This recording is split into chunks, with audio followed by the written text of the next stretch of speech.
Hey, what's up, everyone? This is Jason Tucker, and this is WPwatercooler's WPblab, episode number 102.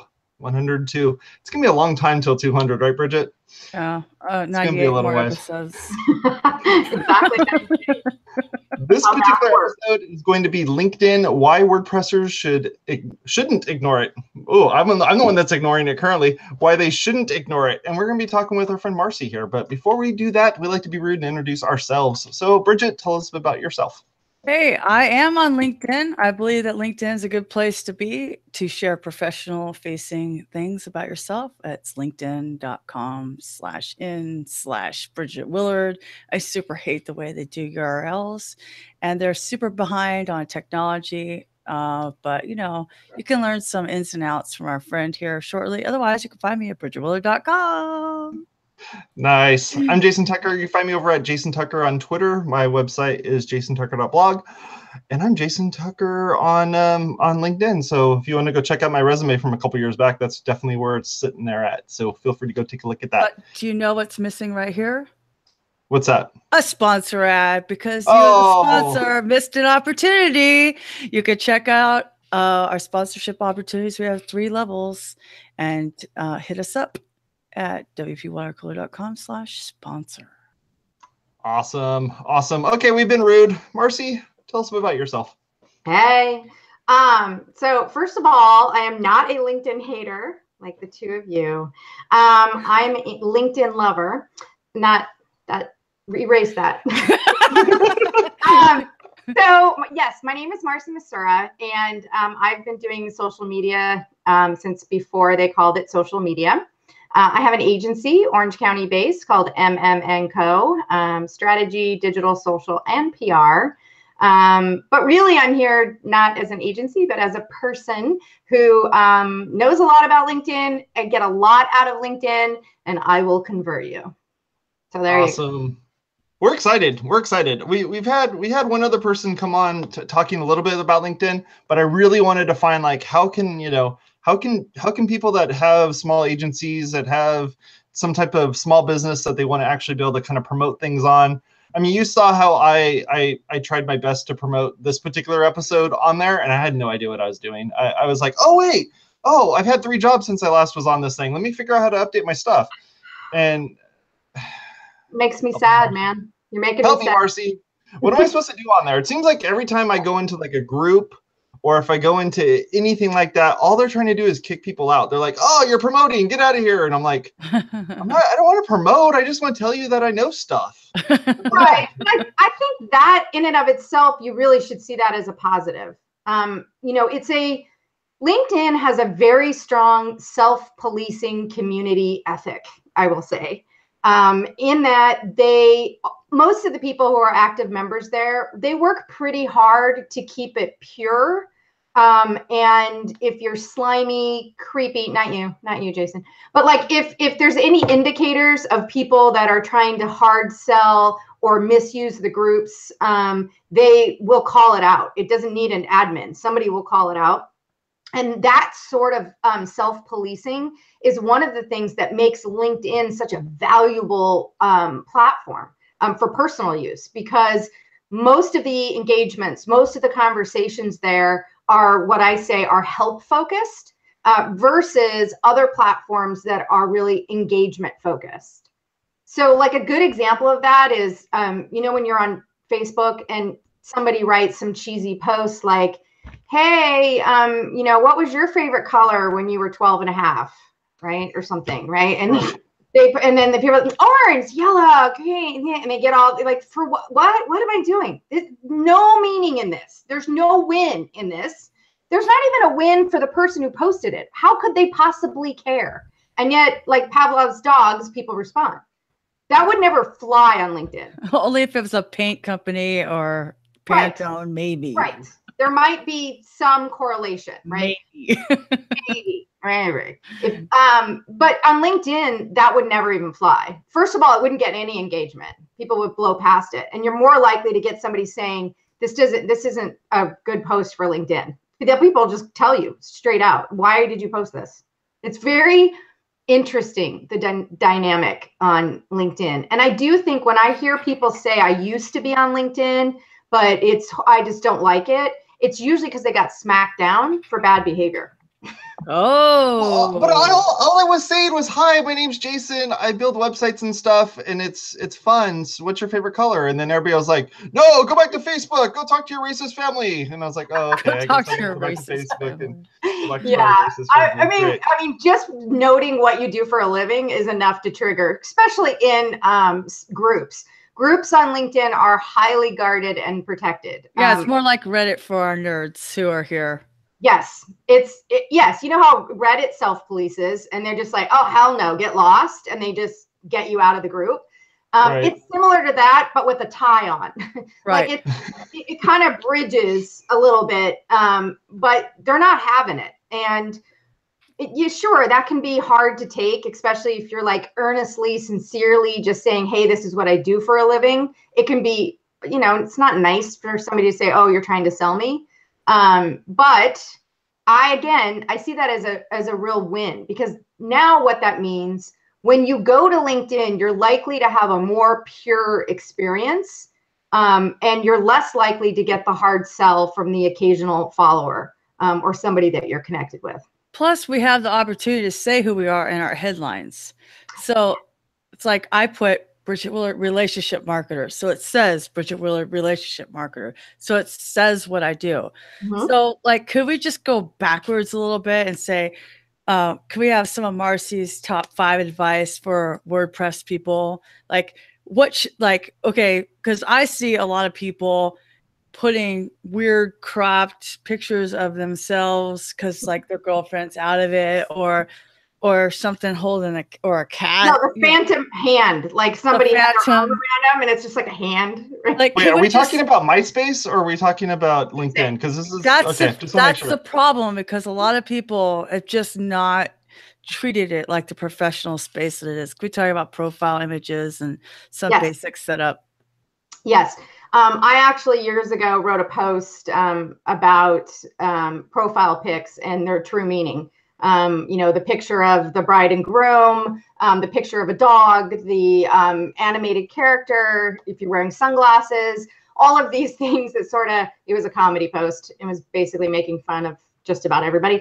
But I do think that there's a really good, solid strategy for a LinkedIn image.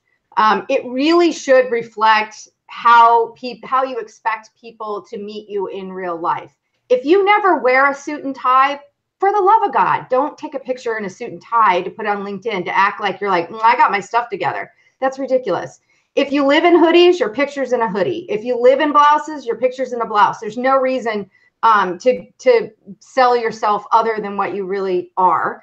I will say that pictures that emphasize the face and the eyes are the most important. No full body shots, no sunglasses, no hats.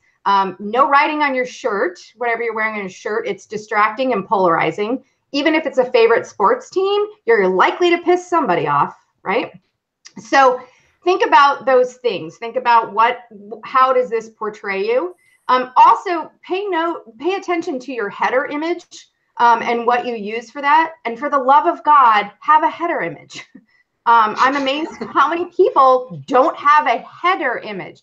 That is juicy real estate. Right. So if you're trying to promote yourself as a consultant or an advisor or a small business, people go to LinkedIn to check you out for credibility. That's the essential part of LinkedIn. And if I open a profile with a guy in a baseball cap, sunglasses, and no header picture and very little information, you know what I know? He doesn't ever go there.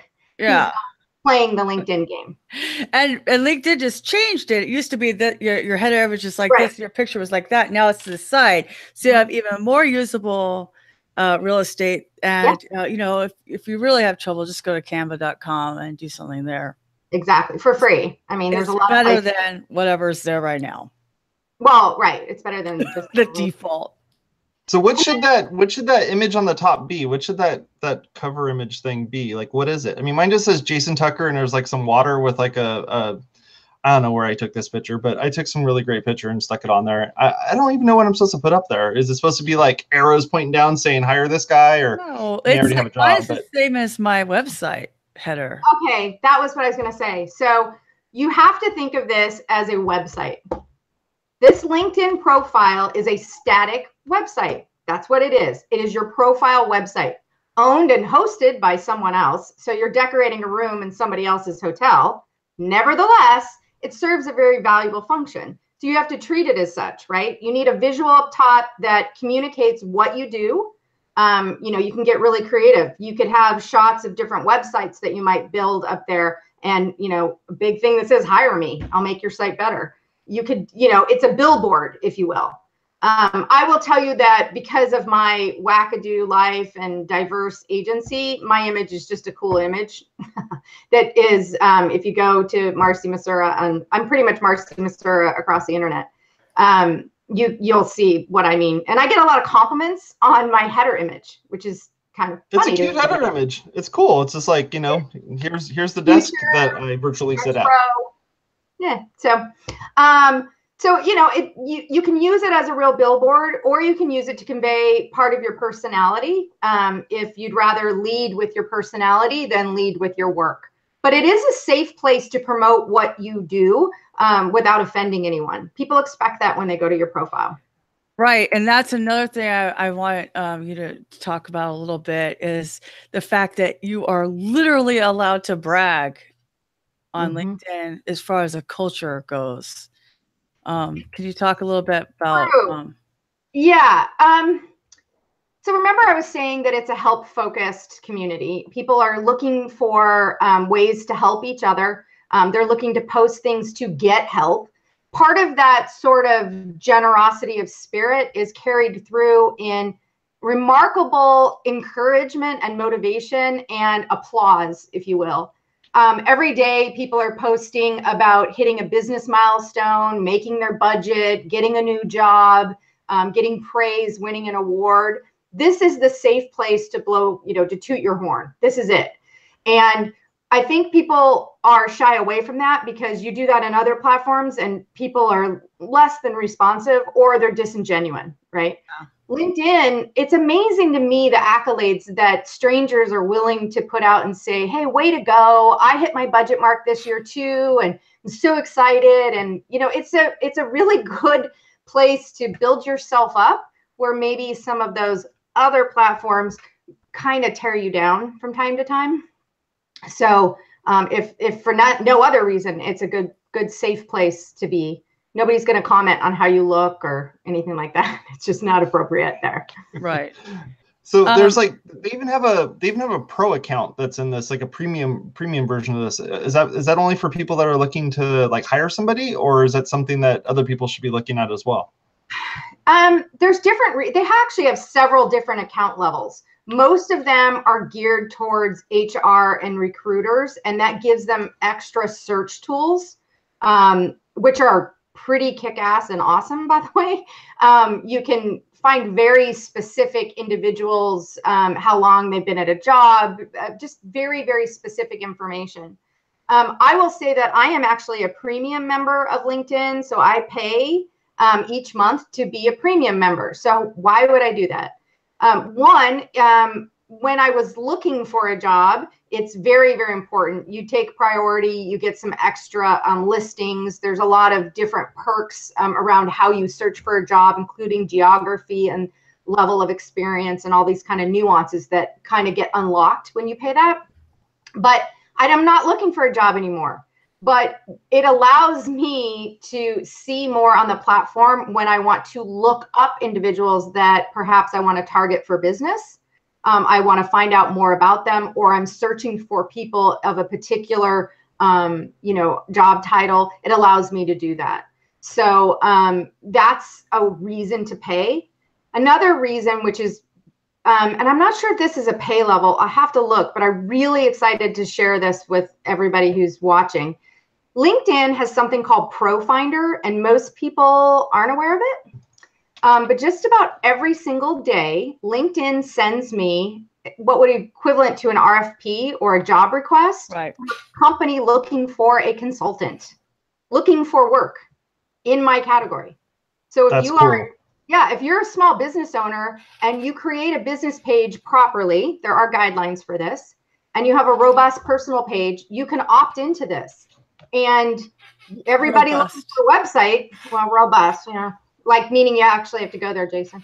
But they send me jobs to bid on. I do nothing. Right. That's amazing to me. It's like the reverse of recruiting, right? It's the other side of recruiting is helping brands and agencies, usually small businesses, find other small businesses to work with. I think that's cool. That is cool. I like that. I mean, I get one every day. Yeah. Every single day. I can't even bid on all of the ones I get. Right. So pretty cool. I like that, and I like the fact that it's geared exactly to the type of work that you're doing instead of just you know, getting a whole bunch of I don't know. It's like when you're shopping for a car. Like right now, I'm shopping for a car, and you end up finding all these like crazy things that are outside of the scope of the type of work that you do, or the type of, for me, the type of car that I'm looking for.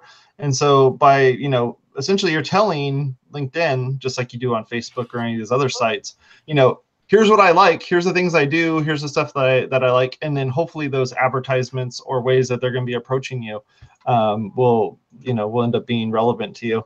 With this ProFinder thing, is that something where I know that they're looking at the stuff that you're looking to, the type of work that you're looking to do. How is it for the person on the other end of it, where they're putting out those RFPs? How does that part work? So I haven't walked through it personally, but I can tell from the intake that they send me, it's essentially like a questionnaire. It's like a form, you know, and that's what they send complete to the consultant. It says, you know, what line of work are you in? What is your title? What are you looking to do on this project? What is your timeline? So on and so forth, right? What are your goals? And then down at the bottom of that, it gives me an opportunity to put my hourly rate or project rate in, a paragraph on information, and then those individuals then reach out to you and say, I'm looking at all the things, or can we have a phone call? And so I've gotten a couple of projects through it, and to me, it's just so refreshing to be part and to be a contributor on a platform that is actually tangibly doing something to help me in a very meaningful way. And it's funny how when a platform does that, you're like, take my data, I don't care, because they're actually helping you versus helping themselves. I mean, they're helping themselves too. That's their business model. Well, that's a good segue, because I was going to say, are you using LinkedIn? I know you have a business page, and like LinkedIn, there's a profile and a business page, just like Facebook, profile, business page. The business page gives advertising options. Have you explored any of that? Not for myself personally, but I have done advertising on LinkedIn for years for many, many major brands, as I have on all the platforms. LinkedIn is, I won't say in the scale of things, it's not the lowest cost, but it is the best return. Meaning, if you're looking to do a program just to get impressions or awareness or some generic sort of success metric, sure, you can go someplace cheaper and, you know, get those numbers and make your boss happy. If you're looking for lead gen and actual tangible conversion, getting really, really close to your target, LinkedIn is exceptionally great because you are searching by terminology that really drives the business. And mainly what I'm talking about is titles, job titles. You can really start to target by job title and level of experience, so you know you're talking to the right people in the organization.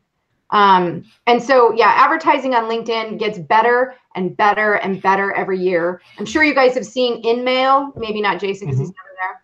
But no, I have one. There's about like 700 things that are sitting there waiting for me to look at. So I'm digging through them right now. But InMail is an advertising platform in that people can pay to message you. It's an interesting concept, and it also speaks to the power of email marketing, but they can pay extra to message you.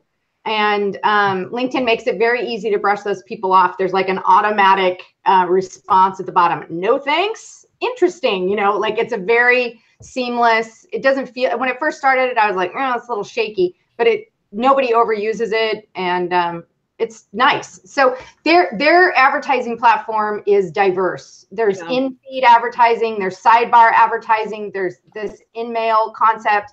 It's really something. It's really powerful.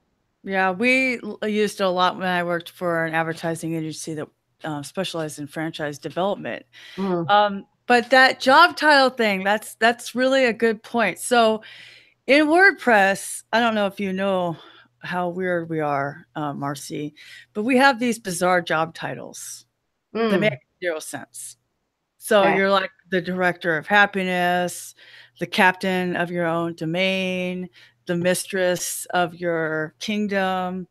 I mean, they make, you know, do you have any? It's not on a drop down is pretty much what she's saying. You know, like you go to LinkedIn, and you're like, oh, are you the CFO? Is this the C-suite stuff? Is this the whatever? Right. It doesn't say. It's not on people aren't saying that they're WordPress engineers. They're saying that they are coding nerds and losers. I mean, for their future careers, do you have any advice for our friends on making their job titles? So I love a creative job title. I think they're fun. I think they make business cards matter. And it, you know, if it makes you happy to wake up in the morning and say you're the director of happiness, hell yeah, go for it. It's awesome, right? That's fun. But just like SEO on any good site, you have to reverse engineer the search to be discovered. And you have to think of LinkedIn. If we think of your LinkedIn profile as a website, we have to think about that SEO, if you will. How are you going to help people discover you, right? So you have to look at what are the most likely search terms to discover what you do for a living. And it's not going to be director of happiness. Nobody hires for that. What they search for, sadly, website builder, website company, WordPress expert, things of that nature. So I'm trying to, hopefully I'm crossing the bridge into a land that you guys understand. Totally. No, I thank you for saying that, because I still harp on this, because when I first came to this world, people were calling themselves developers, and I came from construction. So a developer to me is somebody who buys land and builds builds buildings on it. Okay. But still, and people still say, do you know, when they ask me, do you know anybody who builds websites? They never say developer. And they never say engineer.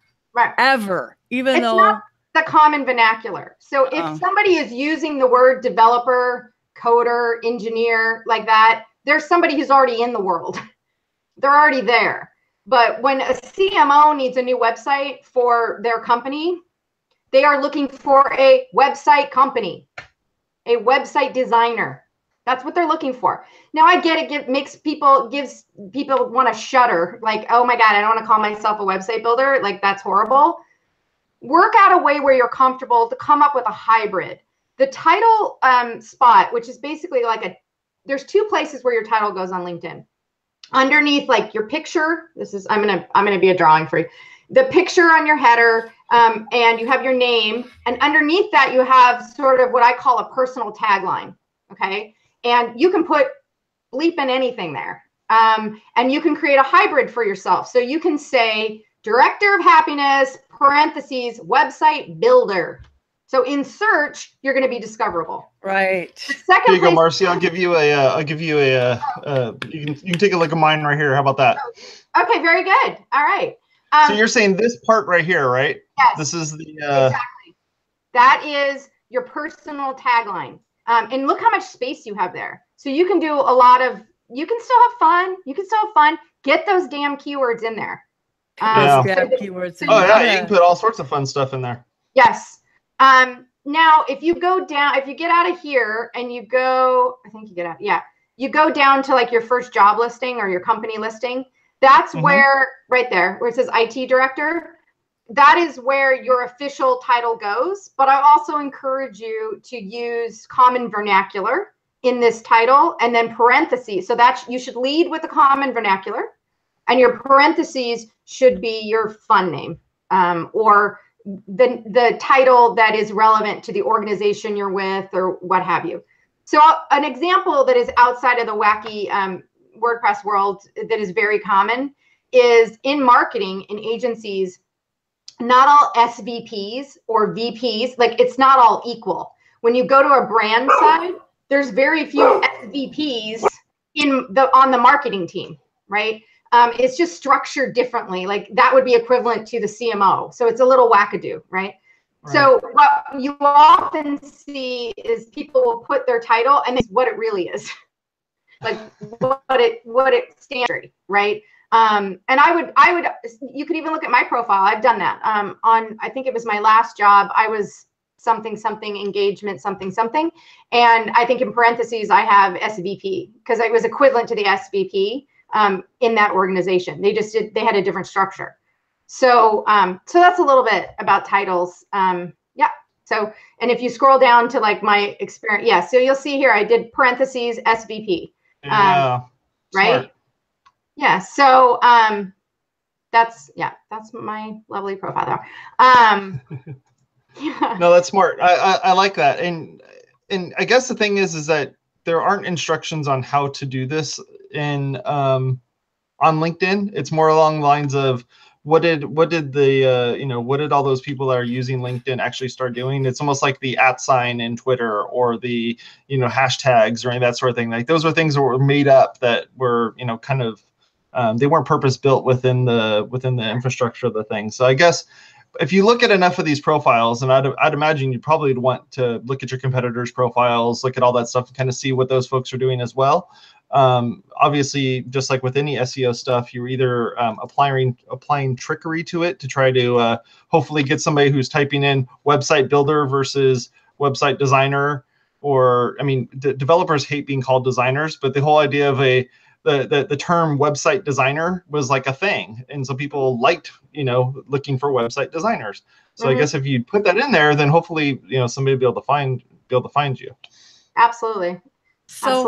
So one of the things, sorry, Marcy, like one of the things we also like to push for Jason and I want our friends and our peers to do better as business people. Okay. That's part of why we've changed the show to so much focus on marketing. Can you talk a little bit about who is on LinkedIn and why it's advantageous for people who want better jobs to be, better client work to be on LinkedIn? I absolutely can. So LinkedIn actually just celebrated its 15th birthday. So LinkedIn has been around a long time. So suffice it to say, there are 14-year-olds that are alive that have never known a world without LinkedIn.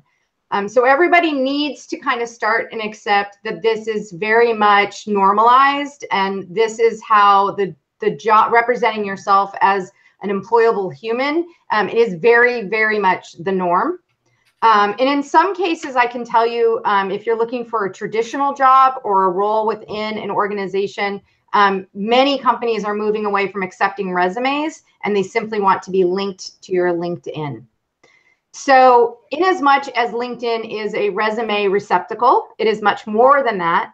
And the people who are on LinkedIn, I can actually tell you that the top industries global in 2018 who are on LinkedIn, the #1 is information technology and services. 2 is hospital and healthcare. 3 is higher education. 4 is financial services. And then it's construction and retail and education management, marketing, banking, and computer. So those are the top 10 categories of individuals who identify with those spaces. Every single one of those needs a lot of websites.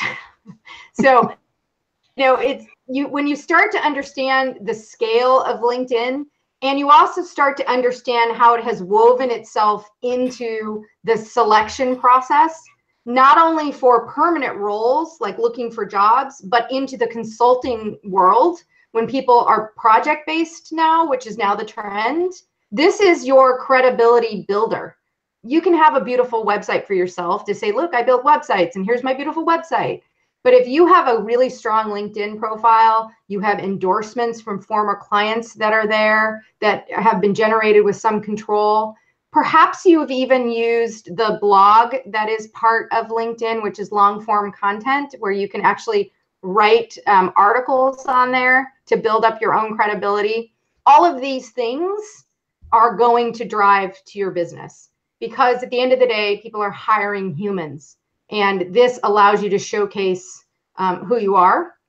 in a really controlled way. So that's a little bit about what's going on at LinkedIn. So I love that you brought up recommendations, because it's a sore point for some people, because they think, why did you ask me for a recommendation or whatever? But wouldn't you say that LinkedIn is a native place for recommendations about your coworkers and colleagues the way that Yelp is for restaurants? No, because the Yelp reviews, the company, like the restaurants or whatever, they have I've worked with Yelp for years, very little control about removing bad reviews. They're there. They have some control. If they're advertisers, they have a little bit, they can beg and plead and borrow, and they can do some things to push it down. But LinkedIn, it's up to you. So you request out and say, hey, that was super fun. Can you give me a review now? Tell me how great I was. And they write a review, and you can request edits. You can say, hey, that's cool, but could you drop that last line? You can accept it, or you can just kill it. So the control is with you. Your brand is with you. And it's, I can tell you, I see it more and more, particularly in hiring practices, where those reviews hold a lot more weight than people think. So what's the tactic to get those? Yeah, like what's that tactic? Is it the closing meeting of you just finished this project and everything's cool now, so here's the invoice. Okay, the invoice is done. Everybody's happy. Okay, now go and get your recommendation. Like how do you even approach people to get those recommendations? So the bottom of my invoices, all of them say, thank you for paying me. If you really love the work that I did, I would love a review or a recommendation, right? I put that out there. I then follow up with my final invoice where I say, thank you, it's a pleasure working with you, blah, blah, blah, blah, blah. And it would be awesome. And I put a link there. If you could go to my profile and leave me a recommendation. The easiest way to actually ask people for recommendations, though, is within the platform. So make sure, number one, that you're connected to all of your clients. That should be the first thing you do when you get a new client. Go connect with them on LinkedIn. Then at the close of business within the network, you can send to them directly on LinkedIn a message where they just, when they're in LinkedIn, they just go over and type it, and it's very easy for them. It's seamless. But you got to be connected to them. So that needs to be part of your regular business sort of rhythm. Everybody you work with, you need to be connected on LinkedIn, because where are you going to go fish again when you need business? You're going to go back to the hole of people who gave you business before. So in some ways, LinkedIn kind of acts as a CRM in a small way, right? Yeah. You're kind of keeping all your contacts so that you can broadcast out when needed. And I do that all the time.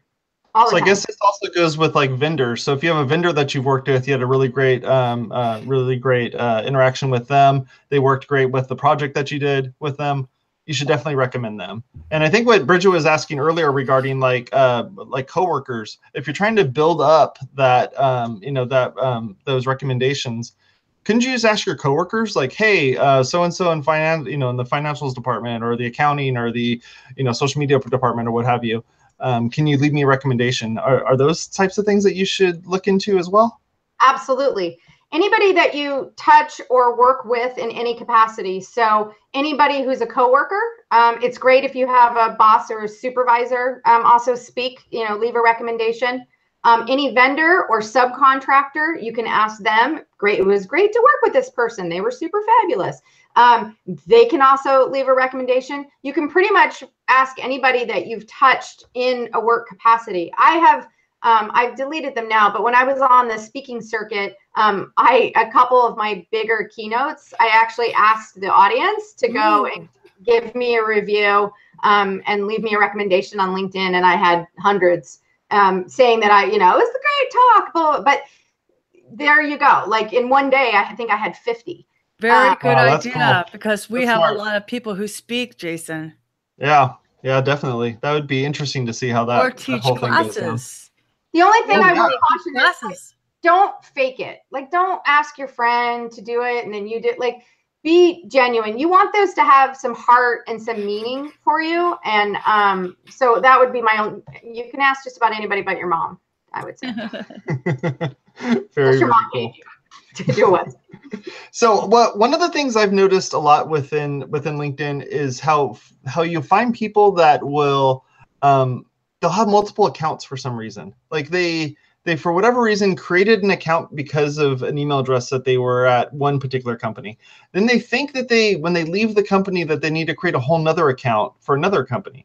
You're one person, and that one person can have multiple email addresses. And LinkedIn loves the fact that you have multiple email addresses. One, each of those email addresses kind of shows the fact that you worked at that company, because they're going to use that as a way of verifying it. Mm-hmm. And two, those all those different companies that you're on there are the ones that you're going to be putting on that resume anyhow, of showing you, here's all the places I worked at. Mm-hmm. So how do people navigate that? You've had to have had people that you worked with who had multiple accounts, and you can't figure out why the heck did they not merge them or do something with them. You know, back in the olden days of social media, there were a lot of things that were not possible. And one of the things on LinkedIn specifically that was not possible was to have more than one email associated with a single account. It is now possible to, in your settings, I can have all my work emails. And what that means is people can look you up by your email and find you, right? So they meet me through my company, my work email, Marcy@MM+Company.com. They look me up on LinkedIn and they find my profile. But maybe somebody knows me personally and they look me up through my personal email and they find me. So that is now possible. So most of the times when you see sort of a ghost account or two accounts, it's from the olden days. And there isn't really a strong merge function on LinkedIn. So they need to shut one down and then bring over their information to the other one. But yeah, I mean, that happens, and it's people's inactivity that lets those things be stagnant, and it's sad. It makes me sad. And I will also say that, you know, LinkedIn has phenomenal visibility controls and just a couple days ago, somebody said, oh, I want to change my LinkedIn, but I want to change the wording, but I don't want everybody to see it. And I said, that's so strange. Go to your profile. There's a giant button. It's like it's a slider, and they couldn't have made it more obvious. Inform everybody when you make a change. Don't tell anybody. Yeah, it used to be harder to find. Yeah, turn that sucker off. Nobody needs You always get these responses back from people say like, hey, good job. I'm so happy you have that new job. And you're like, new job? No, wait. I'm just changing this real quick. Right, I just changed a typo or something. So turn that sucker off. Strategically, you can use it. If you get a new job or a new gig and, you know, you really want the right people to know and everything's buttoned up, turn it on, add your new job, turn that sucker back off. Right? Then everybody gets broadcast and it gets syndicated out. But once you understand that you can pretty much clean up your account, add email addresses, mess around, do everything till it looks just right without anybody seeing it, again, it's like a website until you hit publish. So I really like that about LinkedIn. Like, it drives me batty on Facebook that if I change my profile picture, like 9 million people have to get it in their feed, like a giant picture of my head.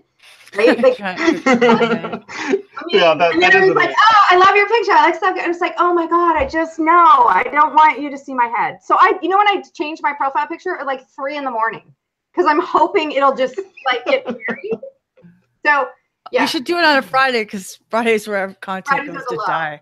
Yeah, right. So anyway, yeah, so there's a lot of cool stuff like that in your profile that people should be aware of, I think, you know. Oh, you know what else is cool while I'm on it? Just cool stuff on LinkedIn. So we have hashtags on Twitter, right? We have hashtags on Facebook. But like since TweetDeck died, hashtags on Twitter are not as easy to follow along. Like you have to search for them and then they're pulled up and you look at them and you have to do that every day. Like I'm going to search and then, okay. Facebook, there is no real follow hashtag function. You can search by hashtag, but there's no follow. There is a follow function on LinkedIn. On the left-hand side of your screen, you can actually designate which hashtags you want to be continually served up in your feed. And it's a rather nice function. I like it. So there's one that I follow, which is just because of whatever. It's called Agency Life, right? And it's usually like funny, stupid things about being working either for an agency or being an agency. It's basically just mocking the whole thing, and I love it. So I follow that. But you can follow anything from women in business, WordPress, anything like that. It's unique to LinkedIn, and I like that. Yeah, Cool. they finally put the functionality of hashtags that people were putting in there. Yes. But you know what? It took them the longest to make it the longest. But they made it better than everybody else. Yeah. So I give them credit. If we have to wait for them to get on board, but they still made it better because you can follow by hashtag. Yeah. So I like that. I wish they would let you manage company pages on the mobile app, but that's like my wish list. Do you have any, we're getting into the tool or tip of the week section of the show, but do you have any tools? I totally didn't tell Marcy about the tool or tip of the week. That's not aware of this little section. Do you use any tools? Like I have been using Hootsuite to schedule for clients. I don't like the way it looks on Facebook pages. So in the line of work that I'm in, I'm also on the board of some MarTech companies. I also do MarTech audits for companies where I go in and actually giant companies and go in and look at all of the technology they are using and to give them advice. So because of that, I have access to probably 50 or 60 different tools that are related to social, from social listening, social publishing, social analysis metrics, and so on and so forth. And so I could give you a list of a whole bunch of things that I think are pretty bitchin'. But for this crowd and for this group, I would say my number one pick for entrepreneurs who are growing in this space and they want to get a better handle on their social is Sprout Social. Sprout Social has a very robust, it's the word of the day, by the way. I'm going to use it as many times. It used to be the word of the day for Bridget too. It's a drinking game. Sorry. Okay, I'm winning already. I don't have a problem. But it has for a free, like there's a free platform. It does great stuff. And for extremely affordable monthly, you get a very good, strong program. It's no Hootsuite. It's no, Crimson Hexagon. It's no, bazillion-dollar thing. But it is a very wise place for small business to start. And if nothing else, it gets you used to using a tool and gets you used to looking at your metrics around social, not just publishing, like, oh, I can schedule things. That's usually the main impetus for getting a tool. But it gets you used to looking at reports and saying, okay, why did this post suck so bad? Right. Like, I thought it was awesome, and clearly the numbers are saying it sucks. So you're learning as you're using, and that's really important if you're managing your own social and you're not working with an agency, because you have to be an expert. $99 a month, not bad. Not bad for that. That's the type of stuff that you're doing. Yes, yeah. I mean, that's cheap. And to a lot of people that might be watching, they're like, that's not cheap, but it is. Many of these tools in this space can run anywhere from $5,000 to $10,000 a month. So trust me, take your 99. Yeah, when you said Crimson Hexagon, I went and looked that up, and that thing scares me. That looks scary. It's I would say it's probably the gold standard in all social publishing metrics. It can fine tune down to the time of day exactly and what kind of content. It also gives sentiment, tells you the sentiment of your content. So the people that use that are like clients like Pepsi or Aldi or these giant. That's the kind of tool I use for clients like that. That's cool. Yeah, it is cool. But there's a lot, there's a lot of different things. And I also would encourage people to ask other people what they're using. It's perfectly okay to ask for help. Everybody usually wants to help lift you up. So just and it's okay to ask that in LinkedIn, right? You can go into into one of those groups and say, I need help. And then they don't say like, oh, you're asking for help, get out of here. Well, I don't participate too much in groups. I just go to my main feed. Because I have a lot of followers, and I'm happy to raise my hand and be stupid. I think recently I posted, hey, what's the deal with like web-based accounting software? Like, is QuickBooks still the jam? Like, what are people like? There was an area that I knew nothing about, and I needed it. And I got a plethora of responses, so many actually that I deleted the post because I kept getting responses like, okay, I got it, I'm good, I'm good. Just complete strangers who were dying to help me. They just, oh, cool, here, they were just dying. That's what I'm talking about, this help-focused sort of culture. Yeah, it's a think tank, if you will. It's a lot of people in the same shoes. We're all trying to figure it out. So it's almost better than answering questions on Quora, looking for people who are asking questions on LinkedIn. Quora's a kick for me. I think it's hilarious, but it has such a diverse, the people that are there are so diverse that you don't always get things that are particularly relevant to you or to your business. LinkedIn, if you curate your followers and your connections wisely, you are then broadcasting to people that really matter for your business. Yeah. Although I'll be honest, I'm the worst. I connect with like everybody because I do public speaking and stuff, and I never know where my next gig is coming. And there is like a flatter factor where I'm like, you want to connect with me? Okay. So that's pretty much me.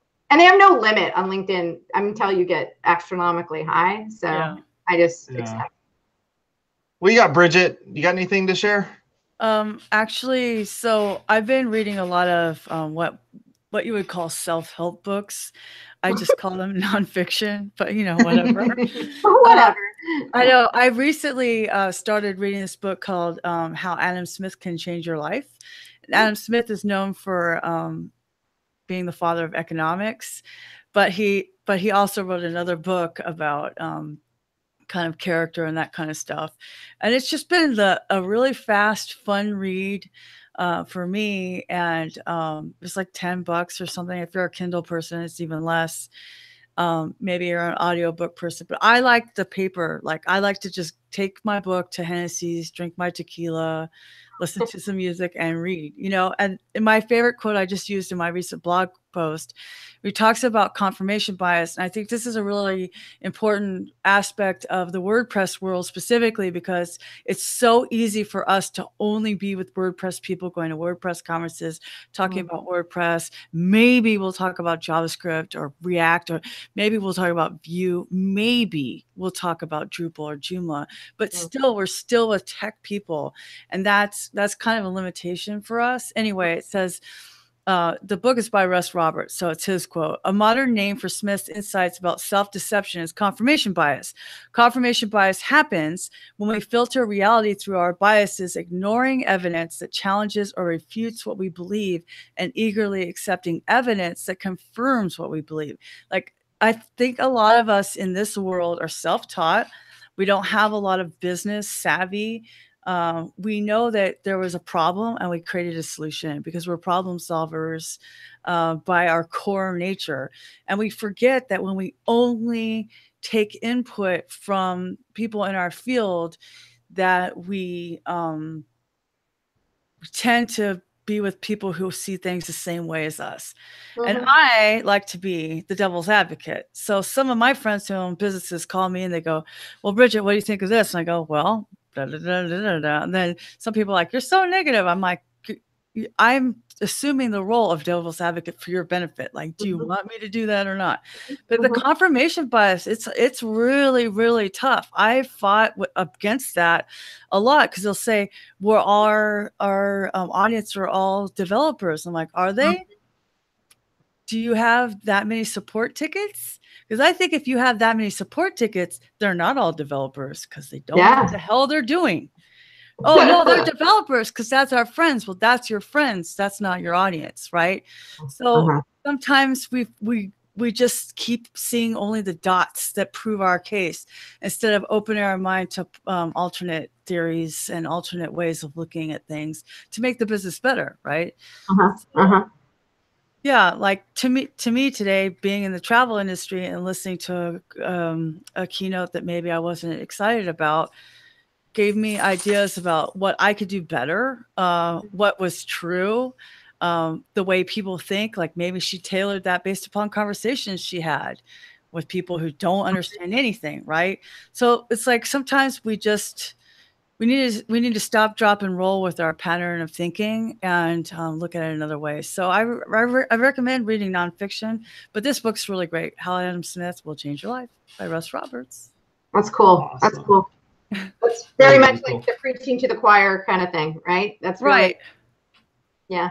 It's easy to post on a platform or in a space or have conversations where you know the expected outcome. You know what kind of response you're going to get. And I think that keeps people away from someplace like LinkedIn because it feels much more exposed and you're not sure how you're going to be received. Nobody wants to go to the party and not be popular. Like, who wants that, right? But hopefully, like with conversations like this, people will feel encouraged to try something new, meet different people in real life. Actually, real life is overrated, but online. And yeah, so I think that book sounds really interesting. I like that. Very cool. Well, here's my tip of the week. I've been using this service for quite a few years now, and it's called Rescue Time. Ooh. And what Rescue Time does is you install this on your computer. You can install it on, I think Android also has it. iPhone, you can't install it because iPhone. But Android, as well as Windows computers, Macs, Linux, all that fun stuff. But what it does is it looks at the things that you're doing on your computer, and it tells you what you've been doing on that computer the whole entire time you've been doing it. So if you're a coder and you're in your coding, suite of choice, and you're using that the entire time, it'll tell you that you've been in this, this coding app for like 8 hours or 6 hours or whatever. But every once in a while you go over to Facebook and you go check that out. And every once in a while you go over to LinkedIn and check that out. And every once in a while you play a game. And every once in a while you're in a Facebook chat or you're doing whatever. It looks at all of that data and then it gives you a report and tells you like, hey, just so you know, you spent a lot of time on Facebook, or hey, just so you know, you spent a lot of time playing video games. And it kind of just looks at those things to figure out like what it is that you're doing, and it helps for essentially for accountability for your own type of work that you do. And I like it because it ties into a whole bunch of things. So like for instance, I have a device that's in my car called an automatic. And the automatic, you plug it in and it keeps track of your mileage. It keeps track of a whole bunch of stuff. Maybe I'll use that for another tip of the week down the road and tell you more about that. But there's a way of taking that and tying it into another piece of software called If This and That, IFTTT. You tie those two pieces together, and what happens is every time you start your car up, it tells Rescue Time, Jason's in the car. And then when I stop the car, it says, Jason's not in the car anymore. So now I know when I'm in the car, when I'm not in the car, when I'm on the computer, when I'm not on the computer, when I'm chatting, when I'm texting, when I'm thising, when I'm thating, all those things, all from that information that shows up through Rescue Time. I use Rescue Time. I use it. I started using it about 6 weeks ago. It's super depressing. Last week I was 86 hours online. 86 hours online. So yeah, it's rough. I'm hustling, but I was less concerned with the like social media time to other time because like social's my work and it's unavoidable. But I was kind of stunned at how many hours, pretty much if I'm awake, my laptop is in front of me. So whoa. It's a great tool though. Very cool. It is. You're right. It is depressing because it says like, 29% of your day was in communications and scheduling. And you're like, what does that mean? You look in there because you can dig deeper. And it's like, oh, you've been sitting in Outlook for however many hours because at work we use Outlook. Or it tells you, oh, you've been sitting in Gmail for so long. And so you can kind of look through all that stuff. It also tells you things that are like social networks, news and websites, business websites, any of those sorts of things, kind of give you an idea of what's what. And you can categorize it and do all sorts of fun stuff. It's totally free. Just install it and use it. If you want to do additional data, being able to have like your entire company use it. So if you wanted to kind of use that as a way of figuring out stuff, you can do that as well. I think it's great. And I've told lots of people at work about it because it's like, if you want to really know what you've been up to, this is the way to do it. And you don't have to tell anybody. But if you're curious, like, geez, I spent a lot of time on Facebook and a lot of time in Tweetbot and sometimes on LinkedIn, and I've been doing this and I've been doing that. But also tells you whether or not you've been distracted and are you actually not working. And you can tell it, this is work and this is not work. Yeah. So for somebody like Marcy, somebody like you, Bridget, social isn't a distraction. Social is also work, but I guess you can also kind of, kind of set it up a little bit to make it so that it'll tell you whether or not those were distractions. Well, a lot of people don't do job costing. They don't know how much time they spend doing things, and nobody has time to job cost everything. But if you don't know how much you cost, you don't know how much to charge. So, you should do a sampling at least, once a day and see how much every once in a while, how much time do you spend on this client? How much time on average do you spend doing X, Y, or Z? And that's a good tool to have for that, like Grammarly. But, Grammarly, I couldn't take it on my computer anymore. It slowed everything down. But I will say this, Jason, the irony about rescue time, that they need to put a header image on their LinkedIn company page. Oh, and by the way, if you want to track how many times you're using Slack and how many times you're using GitHub, so both very developer-y type things, it'll tell you those things as well. It actually ties into your GitHub. So anytime you push stuff into your repository and those sorts of things. Yeah. Also, another thing that I do with this that I didn't even know about until one day I looked and saw that I attached or connected rescue time to this other thing called Gyroscope. I use Gyroscope to tell me like when I go to the gym and how long I work out and what types of things I've been doing and stuff. No joke, like rescue time says, oh, by the way, you were distracted, but it was a good distraction. You were at the gym. Oh, so it's like a good coach. It's like a sweet technology. That's adorable. It's like mom. Exactly. It's like yeah, you could outsource your mom to rescue time. Oh, very, very cool. That's awesome. Well, what a Marcy, fun show. Thank you. Tell us where people can find you and stuff. Yes. You don't have any. It's not like you don't have any free time or anything, right? You can. No, first of all, I love connections. So anybody watching who, for whatever, feels like connecting with me, please find me on Facebook, Twitter, Pinterest, and of course, LinkedIn and Instagram. I am everywhere under my full name, which is Marcy Massura. Pretty damn proud that I have every platform with my name. I am one of those people that got my kids' Gmail accounts in their full name when they were like 5. So I'm a little obsessed with having the right URL and the right handles on all of my platforms. So find me and connect. I also will say I usually close any of my interviews or my talks with the same sort of approach, and that is to say that I actually get a lot of joy out of helping people. Helping is my hobby. You are welcome to message me, ask me a question. If there's something I can do to help you, I will help you. If I can't help you, I will ignore you. Just kidding. I will tell you that I can help you or try to find somebody who can help you.